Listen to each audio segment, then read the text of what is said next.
What is up, guys? We are back at it today. I don't have a watch on because we're finally going to be doing my watch collection. I'm going to try to keep it short since I have so many watches. I have 56 watches now, and I didn't start collecting until about 8 months ago. But if you guys want to see more in-depth videos on any of these watches, I should have a video already up on my channel. But if there's something you guys want to see, just let me know down below. And I've got a whole bunch more watch videos coming out here soon. Before we get into the video, make sure you guys hit that subscribe button if you think you love watches more than I do. After valuing my whole collection, it comes in at about $15,000. I buy these all to wear for myself. I don't really plan on selling any of my watches. Let me stop wasting time. Let's get right into it. Here I have my first box, and I actually have 4 boxes, so probably a good place to start off.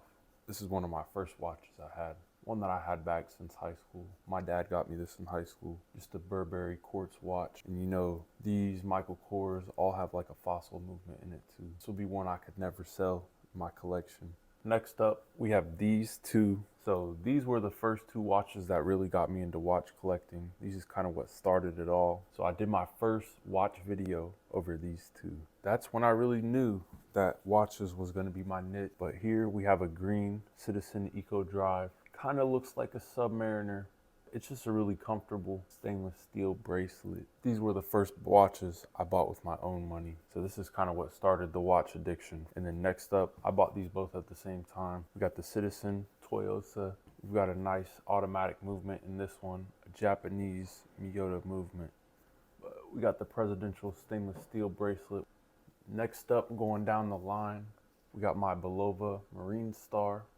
This was my first diver watch I ever bought. Still has that beautiful open face with a nice Miyota automatic movement, 200 meters water resistance, the orange band. And Belova is actually one of the oldest watchmaking companies, as well as Hamilton, which would be the next watch we're gonna get right into. I'm yet to make a video on this one, but here we've got my Hamilton khaki field. My mom just got me this for Christmas, along with this beautiful strap. We've got an in-house Swiss movement in here. And this watch, well, the khaki Murph was made famous in the movie Interstellar. Next up, we've got my Cookie Monster, my Relax. Relax, it's not what you think. It's not a Rolex, but it sure looks like a Rolex. You know, still a great watch. It's got a Seiko NH35 movement in it. And this is quite a great watch for how much I spent on it. And one of my favorite parts about this watch is that bezel. This has probably my favorite click to any of my bezels. Next up, we've got 2 Fossil watches. I still am a big fan of Fossil because it is one of the biggest manufacturing watch companies. But here we've got a Fossil tank in a stainless steel with the brown strap on it. And they do have some really comfortable straps that also look very high quality. We also got the rose gold Fossil tank with the green alligator print strap. Let's get right into my favorite watch, the Tissot PRX as a whole. I've got these actually all on rubber bands right now. First one up, we've got the black Powermatic 80 on a black rubber strap with the silver buckle to go with the stainless steel. And this was my first PRX. This is really what started it all. And next, I got the Damian Lillard one.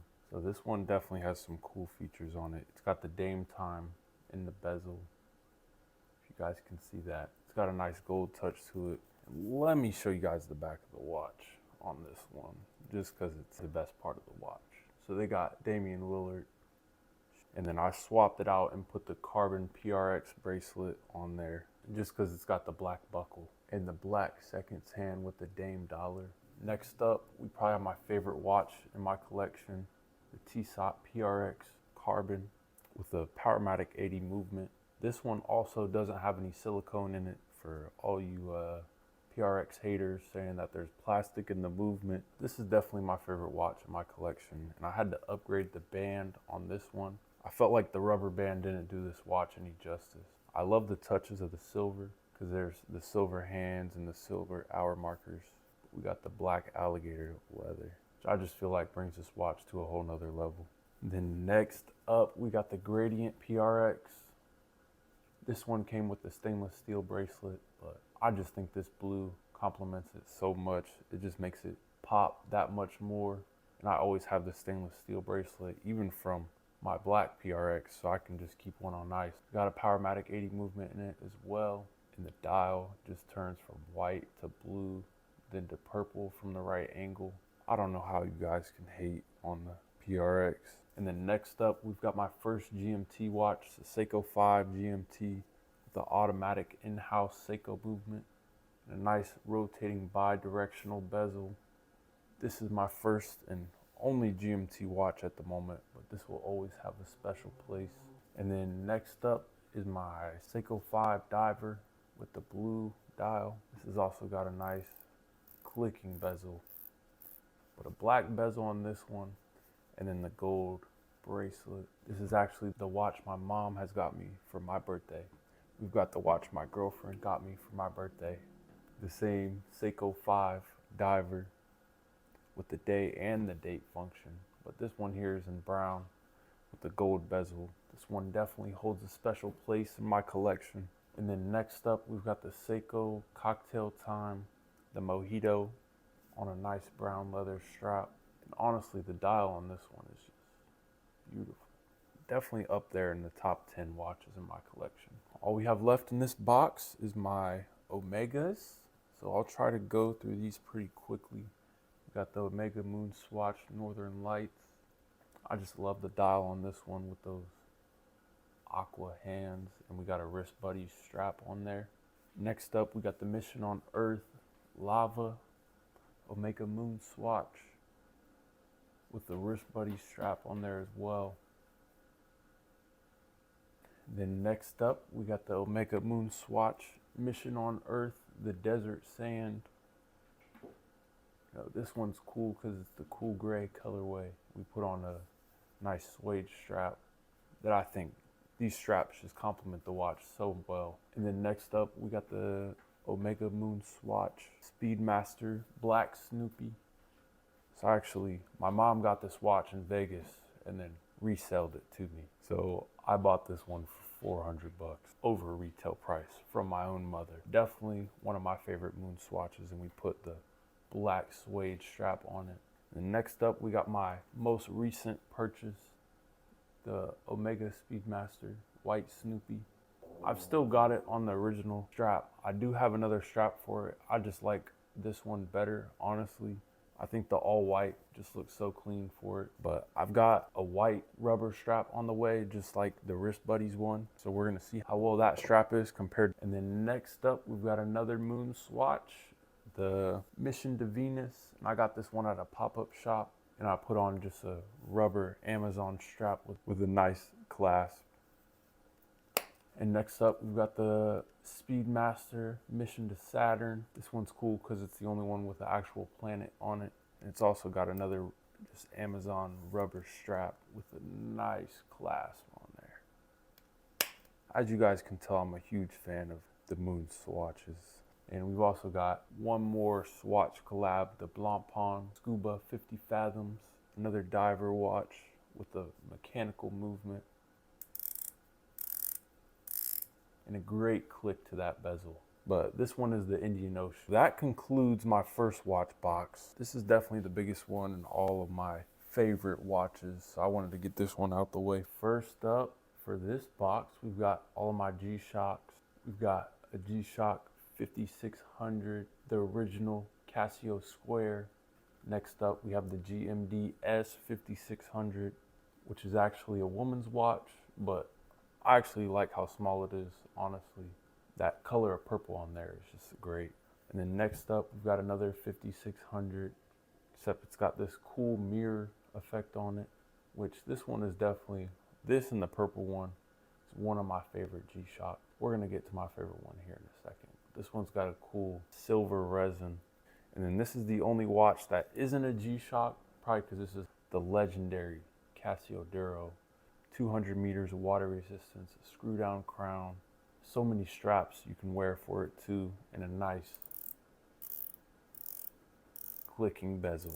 Definitely one of the best go-to beater watches money can buy. That still looks very luxury, just like a Rolex. Now we're to my favorite G-Shock. Of course, it's my favorite and it's number 69. But we've got a 6900 G-Shock The reason I love this watch so much is because of that dog right there. And there's a dog right there as well. And there's also a dog right there too. But it's a Shiba Inu, which is actually, coincidentally, the first dog I've ever had. And there's also one on the back of it too. It just so happens that the one G-Shock watch that they make with a dog on it just happens to be the first dog I've ever had.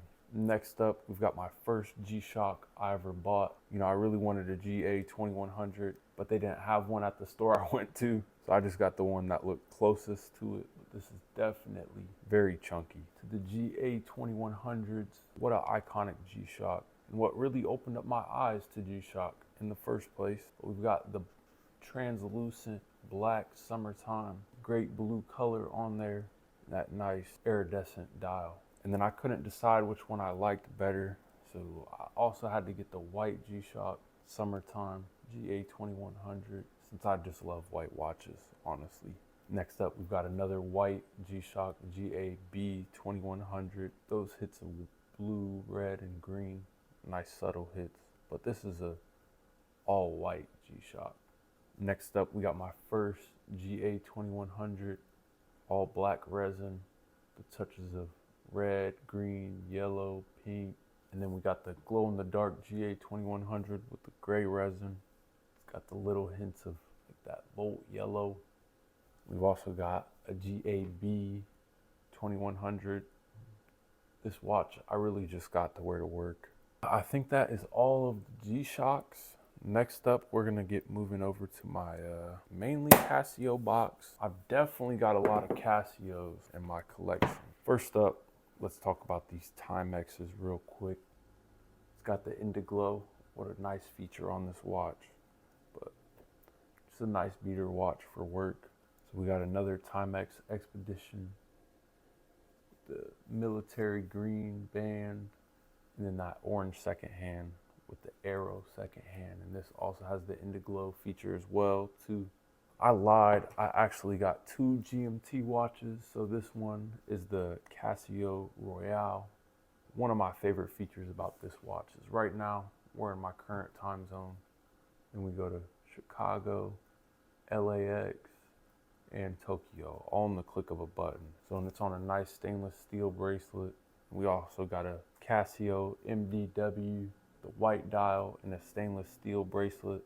I just did a video about this not too long ago, but this is definitely one of my favorite cheaper Casios. We've also got it on a resin bracelet, the green numbers on the dial with the green bezel.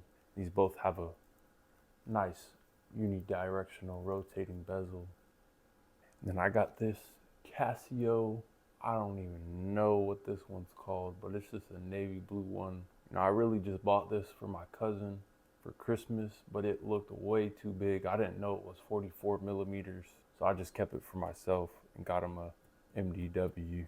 Now we're to my cheap $20 Casios. This is the Casio W201. It's a nice little digital Casio. We've got a Casio F108. Another nice digital Casio under $20 in an all blue color. Nice royal blue. I just like how that pops on this watch. And then you know I love white watches, so I got the same one in white as well. These are all great watches for under $20. The original W217. This is the beater watch that started it all for Casio. We've got that in two colors, an olive green as well too.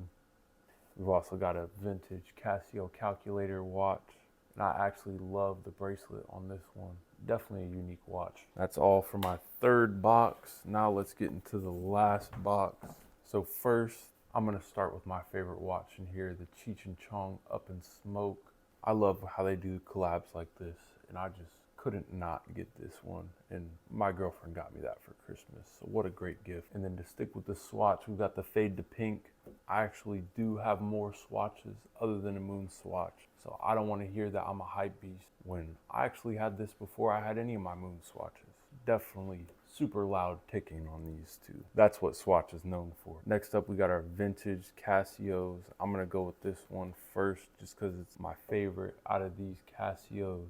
but it's just a gold retro Casio A700, which is actually the second most viewed video on my channel. Little fun fact about this watch. Next up, me and my girlfriend got matching watches, but we got a vintage Tiffany Casio, a nice stainless steel bracelet on that one. And then this watch, honestly, my girlfriend wears more than I do. It is way too small for my wrist. We got a vintage Casio tank. I honestly thought this watch was gonna be a lot bigger, but it was only like, what, 20 bucks, so whatever. I really only wore this once. Now we're to my last three watches. This one is actually the first watch I ever bought. It's actually still ticking, and I've even managed to damage the sapphire. We've got a gold bracelet on there. Just a Michael Kors watch with a fossil movement. I've had this watch since like maybe 8th grade. And then we've also got an express watch that I've got in high school. So I've been wearing watches for a very long time. I've had a couple different Apple watches too, but I also had another Michael Kors watch in high school, and I got that Burberry watch in high school too. But I never really started collecting until about 8 months ago. And then here's the last watch. I don't even think it's charged. I don't ever wear this. My Ultra 2 Apple Watch. Put it on a nice rubber strap. Who even wears Apple Watches? That is about all today, guys. If you enjoyed the video, please don't forget to hit the like, subscribe button. I'm going to start focusing a lot more on watch content. So if you enjoy watches, please hit that subscribe button. Let me know if you guys have any of these watches or which one is your favorite in my collection down in the comments down below. And until next video, I'll see you guys then.